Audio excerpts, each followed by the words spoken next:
With this script, I'm gonna teach each and every one of you to be the best. This is the greatest company in the world! I was making so much money, I didn't know what to do with it. $26,000 for one dinner! Dad, we're not poor anymore. So follow me, I could about to go. Leo, Marty said that working with you on the movies that you've done together reignited his enthusiasm for making pictures. Can you talk about his influence on your own life? It's immense. It's immense. Look, every time I step on set with him, I learn something new, and you have to be listening for it because his process is so organic with actors. He's not beholden to plot. He's not beholden to a structure that ultimately can limit you. Right. He's a partner in the process of discovering what that movie is through your performance. So it's that challenge, I think, that ultimately steps up your game. And on this film, it was like organized chaos. Every single day, we tore the script apart and improvised it, with all the other actors, and we ultimately found the essence of who these people were and ultimately what the movie was about through that freedom. So, I could go on and on. I just feel lucky to be able to be on set with somebody who is not only one of the greatest directors in the world, but one of the greatest artists of our time, and that's because of that attitude that he has. He's always discovering. He's always keeping his eyes open for what this new art form is going to be. My name is Jordan Belfort. The year I turned 26, I made $49 million, which really pissed me off because it was 3 shy of $1 million a week. We're making a name for ourselves.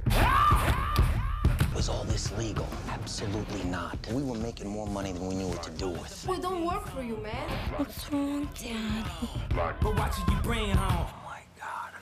The interesting thing about this film and about the character that you play in it is that he does some pretty despicable things. He lives this life of great debauchery and excess, and yet as a viewer, you find yourself rooting for him in the end. Did you have to play him in a specific manner to inspire that kind of response from the viewer? No, I don't think so. And we had look, doing a film not only about Wall Street, but a film that is about the excess of Wall Street and characters that are almost like Caligula or straight out of the Roman Empire that give into every hedonistic indulgence.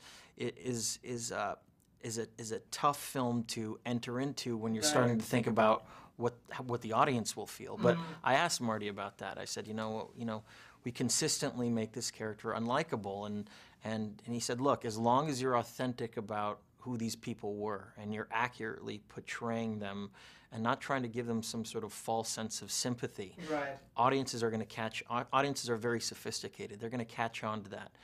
If you're honest about who they are and their very nature, your audience will go with you, and they will identify with these characters because there is no good or bad. It's elements of human nature, and that exists in the world today, and that's something worth exploring, even if it's the darker part of human nature.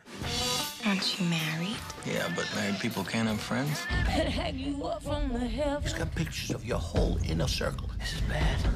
This right here is the land of opportunity. You just tried to bribe a federal officer. This is America. This is my home! And finally, Marty said that one of the reasons he was so excited about doing this film is because everyone involved agreed to not to pull any punches and show it.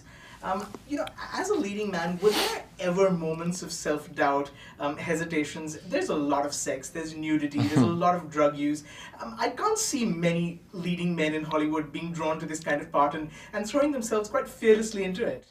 Yes, there were certainly moments, I'm not going to lie. Okay. But when you switch into that mentality, and it really clicked for me when I started to do these speeches of Jordan, I got to understand, what Jordan was, not now, but what he was at that time. And it was this incessant need to attain more power, and it became this sort of cult-like atmosphere where he, he only thought about himself. And once you click into that mind frame where every day you're on set saying, all right, what's good for me is this character. I don't care about anyone else except for me. everything kind of becomes easier. And that's why these characters are so interesting and fun to play, because you have no one to answer to. So after a while, you know, those hedonistic, insane things that I was doing every day on set became more a part of the norm. Okay. It's a terrific performance. Thank you so much. Thank you, bro. Thank